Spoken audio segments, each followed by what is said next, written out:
5 דקות של נסיעה בסך הכל מקיבוץ בארי החרב לכיוון מערב, ואתה נכנס למקום אפוקליפטי. עזה. המראות שמתגלים כאן לא פחות ממדהימים. הכל הרוס. בשלב מסוים אנחנו נכנסים לנמר, מעין נגמש, ואיתו חודרים לאזור הלחימה, שבתוכו נמצא היעד שלנו, המקום הכי מפורסם בעזה, בית החולים שיפה.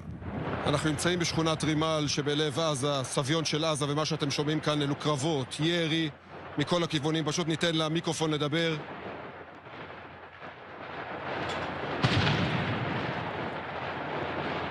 קרבות אמיתיים כאן, סביב לבית החולים. אפשר לראות כוחות גדולים מאוד של צבא שנמצאים כאן. אספר לכם שעל פי חלק מהמחקרים, כ-50% מהבתים בצפון הרצועה הרוסים לגמרי, אלא שנדמה לי שאין פה בית אחד, בניין אחד לרפואה שאפשר יהיה לשוב אליו. עזה הרוסה לחלוטין, לפחות צפון העיר. ומה שאתם רואים מאחוריי, מקווה שאתם שומעים את הלחימה כל העת, ומה שאתם רואים מאחוריי זה בית החולים הקטרי, ובדיוק כמו תיבת פנדורה, יש פה ניסיון של ישראל לקלף את התיבה הזו, את בית החולים הזה, המקום הכי מפורסם בעזה, ולהוכיח שהמקום הזה, בית חולים, שימש כמפקדה של ארגון טרור. בכניסה לבית החולים כוחות גדולים של צבא, בהם לוחמי שלדג וחטיבה 7, שמטפלים בתיק שיפה. ברקע עוד אפשר לשמוע לחימה. כל העת הם עסוקים בניסיון לפצח את מה שקורה במעמקים. פה אנחנו פוגשים את סוריה מח"ט, שנותן לנו טעימה של מה שקורה בפנים. בעיקרון, אחד הקרונות שנמצאים בתוך מתחם בית החולים, נמצא הציוד הזה, זה ציוד שככל הנראה שייך לשבויים שלנו. אתם יכולים לראות את הממצאים, אין ספק שזה צה"לי ואין ספק שזה מקיבוץ בארי. שום דבר לא הכין אותנו לאגרוף הזה. ציוד של חיילי צה"ל שהתגלה כאן, כנראה של חטופים. איש לא יופתע אם מי מהחטופים שלנו היה כאן. זה השאריות של מה שנשאר פה. למה? כי כשאנחנו אמרנו לפני 3 שבועות שאנחנו הולכים לבוא לפה, הם התחילו לחסות את הכל, להוציא את הציוד, לנתק מפה מגע, לחסום פירים עם אפר, ואנחנו נכנסנו וזה מה שמצאנו, ואני משוכנע שכל יום שנהיה פה, רק בשעה האחרונה, מצאנו פה עוד חדר תקשורת בתוך המבנה הקטרי.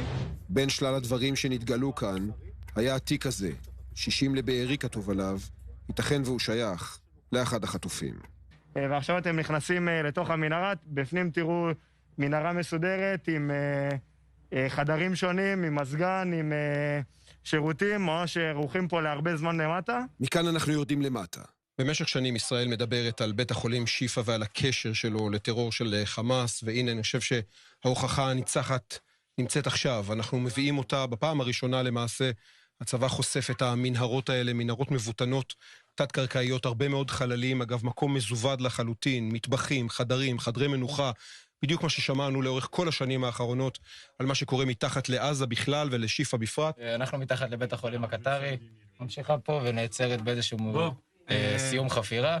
החלקים המעניינים יותר הם החדרים והתשתיות והשירותים, וזה דברים שהם בלתי רגילים וקרמיקה, דברים שעוד לא ראינו, באמת תשתית ברמה מאוד מאוד גבוהה שעבדו עליה שנים. יש כאן כיורים, יש כאן אמבטיות, יש כאן חדרי מנוחה, יש כאן כל כך הרבה דברים שנועדו בעצם לאפשר לחמושים של חמאס והג'יהאד האסלאמי את היכולת להיות פה לאורך זמן, אפילו שבועות ארוכים. סלאם עליכם, תעל.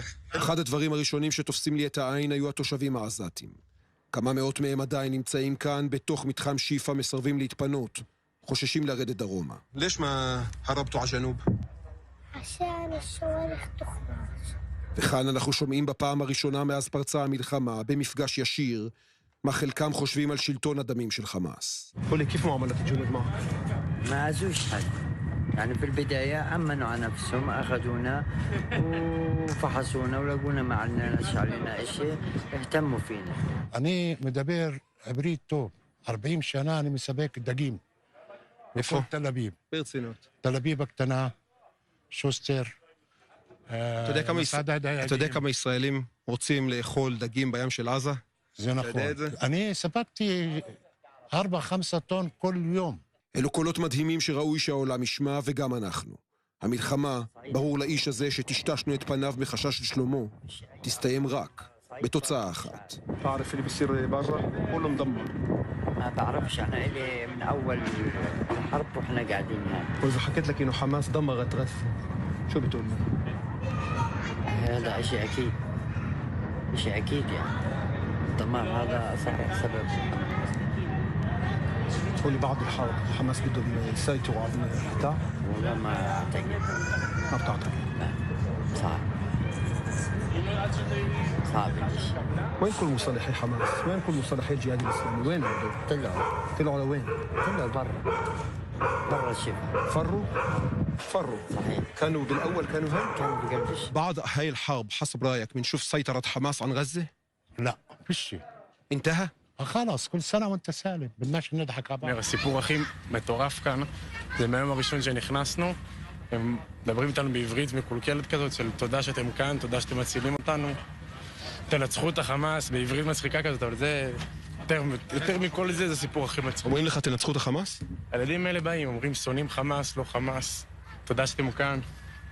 הם כולם אוכלים מנקים פה ונביאות. إذا عندك إمكانية تحكي اليوم مع مش عارف إسماعيل هنية أو سنوار شو بدك تحكي له؟ بقول له تعال في غزة دوق العذاب اللي احنا بندوقه.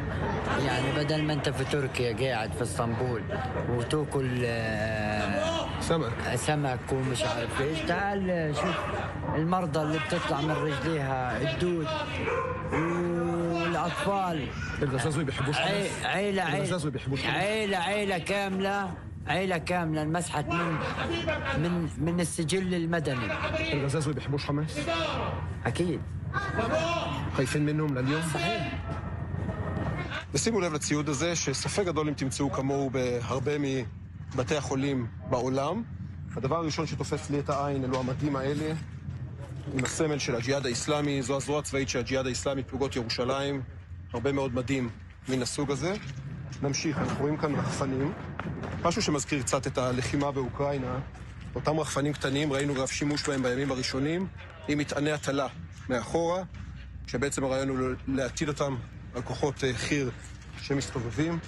אפשר לראות כמות גדולה מאוד של רימונים, וכמובן עשרות כלי נשק, קלצ'ניקובים, וכל זה מתגלה ב-48 שעות האחרונות כאן, בשיפא. ובין לבין יש רגעים של חסד, חיילים שנותנים מים לילדים עזתים, כמו גם לחיות הרבות שנמצאות כאן. דרך חזרה עברנו דרך סלאח א-דין, הציר ההומניטרי. סלאם עלייקום, כל אכבר. עשרות אמבולנסים שנוסעים חולים ופצועים משיפא ומבית החולים האינדונזי יורדים דרומה, לרפיח, ח'אן יונס, גם למצרים. ובדרך עברנו סמוך לים של עזה, זה שערפאת איחל לאויביו לשתות ממנו, אבל מי ששותה את המים המלוחים הם דווקא הפלסטינים, ובפרט חמאס, אלו שהביאו עליהם את חורבנם במו ידיהם.